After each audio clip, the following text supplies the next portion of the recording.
왜 우리는 가장 가까운 사람에게 가장 큰 상처를 줄까요?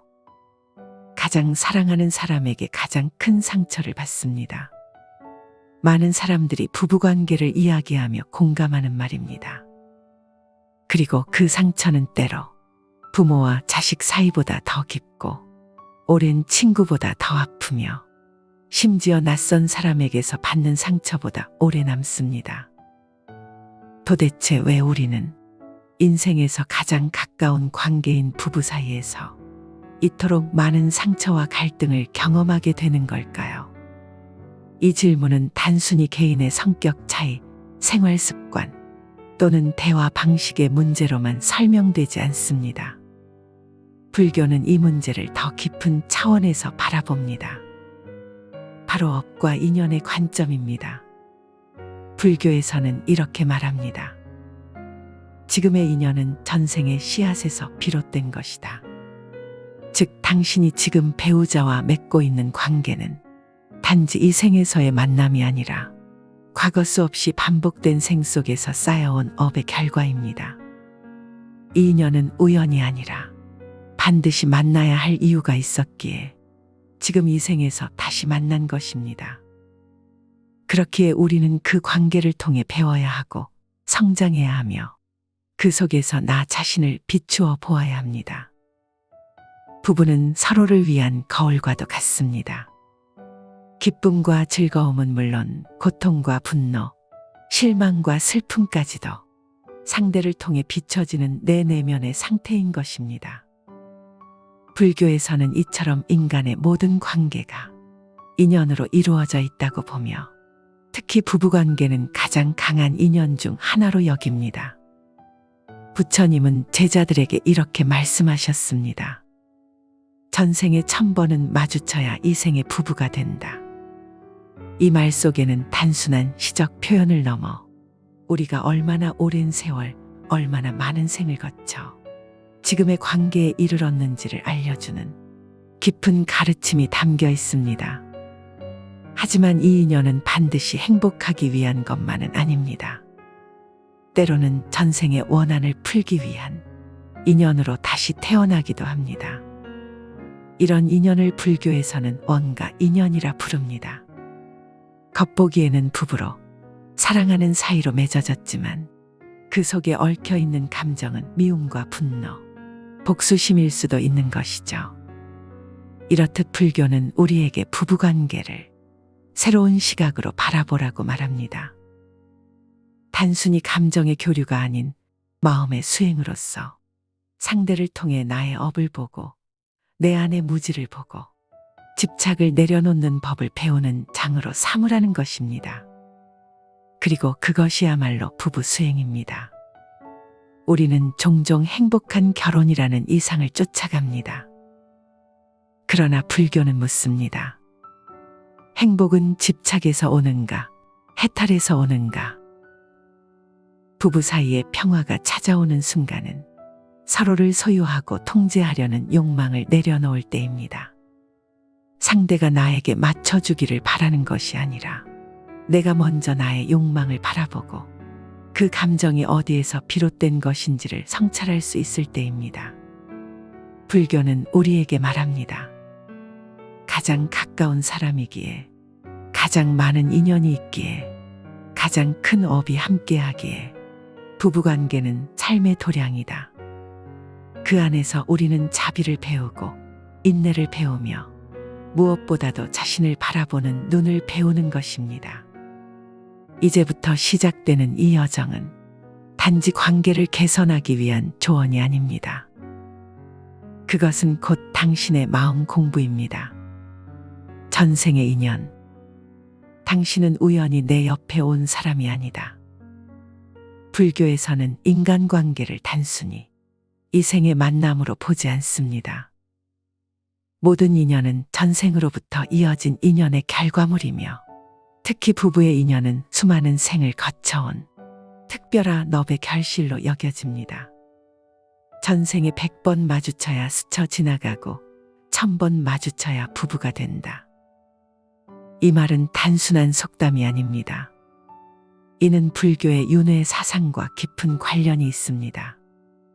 전생에서 지은 업에 따라 우리는 이 생에서 사람들을 만나고 그 인연의 깊이만큼 기쁨과 괴로움을 함께 나누게 됩니다.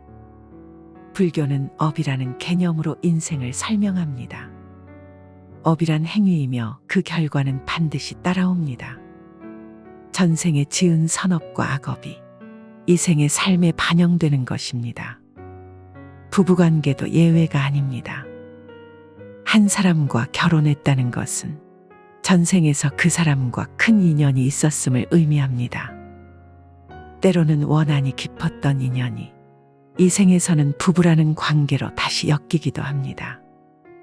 불교에서는 이를 원가 인연이라 부릅니다.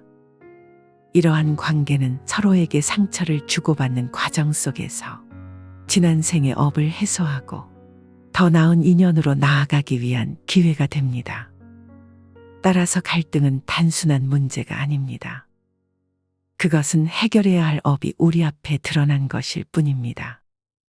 상대가 나를 괴롭히는 것이 아니라 내가 만들어 놓은 업이 그 사람을 통해 발현된 것입니다. 부부라는 관계는 그 업을 가장 정면에서 마주하게 해주는 소중한 인연입니다. 불교에서는 이렇게 가르칩니다. 모든 인연은 전생의 그림자다. 즉, 지금 나의 부부관계가 어렵고 힘들다면 그것은 단지 상대방의 잘못이 아닙니다. 그 관계를 이루는 구조 자체가 전생의 결과이고 내가 짊어진 업의 결과물인 것입니다. 그러므로 중요한 것은 왜 이 사람이 이런 행동을 하는가 보다 왜 나에게 이런 관계가 나타났는가를 보는 마음입니다. 상대를 바꾸려는 마음을 내려놓고 나를 돌아보는 것, 이것이야말로 불교가 말하는 수행의 시작입니다. 우리는 흔히 결혼을 사랑해서 하는 것이라고 생각합니다. 그러나 불교는 결혼을 배워야 하기 때문에 맺는 인연으로 봅니다. 그 배우자를 통해 내가 놓지 못한 집착을 보고 화를 다스리는 방법을 배우며 조건 없는 사랑의 실천을 익히는 것입니다. 그래서 부부는 단순히 함께 사는 동반자가 아니라 수행의 동반자입니다. 가장 가까이에서 나의 어리석음을 비추어주고 나의 성장을 도와주는 존재. 때로는 거울보다 더 정확하게 나를 보여주는 존재입니다. 이것이 바로 불교가 말하는 부부의 진정한 의미입니다. 갈등 앞에서의 선택. 화를 낼 것인가? 화를 바라볼 것인가? 불교에서 화는 인간이 가장 자주 짓는 업 중 하나입니다. 특히 부부관계에서는 이 화가 습관처럼 오갑니다. 아침에 무심한 한마디, 퇴근 후에 피곤한 표정, 말하지 않아도 쌓이는 서운함.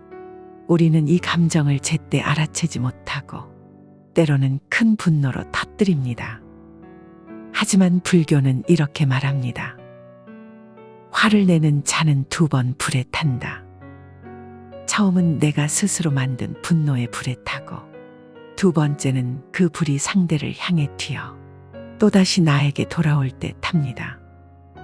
부부 사이의 말다툼은 겉으로는 사소한 것처럼 보입니다.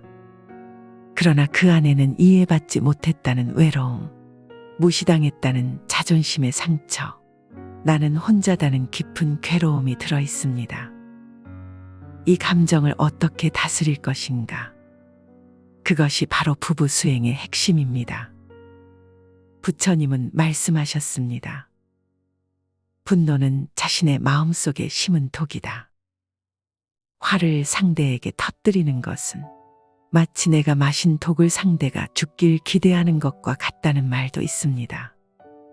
화는 궁극적으로 나를 파괴하는 감정입니다.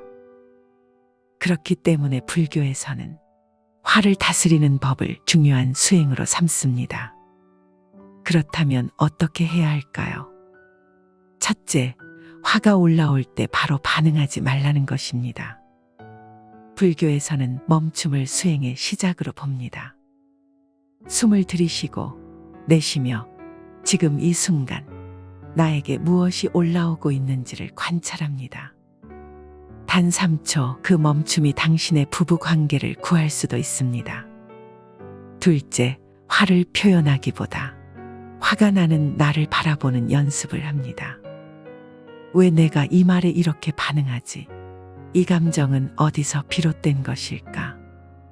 이러한 자기 질문을 통해 우리는 점차 감정에 끌려다니는 삶에서 벗어나 감정을 관찰하는 삶으로 나아갑니다.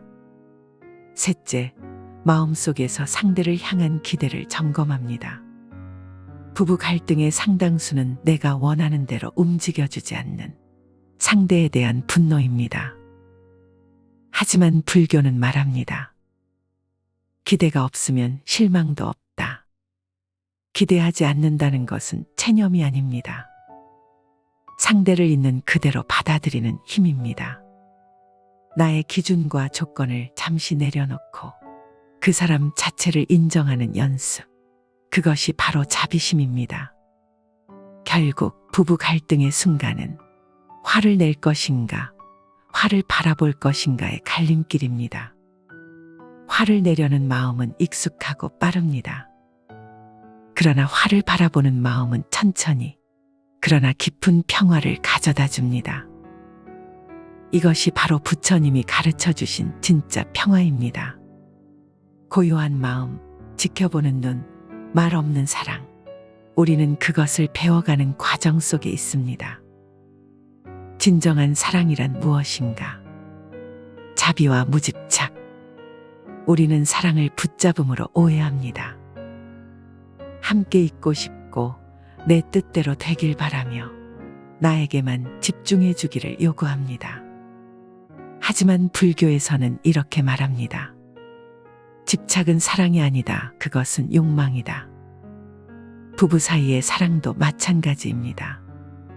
누군가를 진정으로 사랑한다는 것은 그 사람을 조종하거나 소유하려는 것이 아니라 그 사람의 고통을 이해하고 함께 자유로워지려는 것입니다.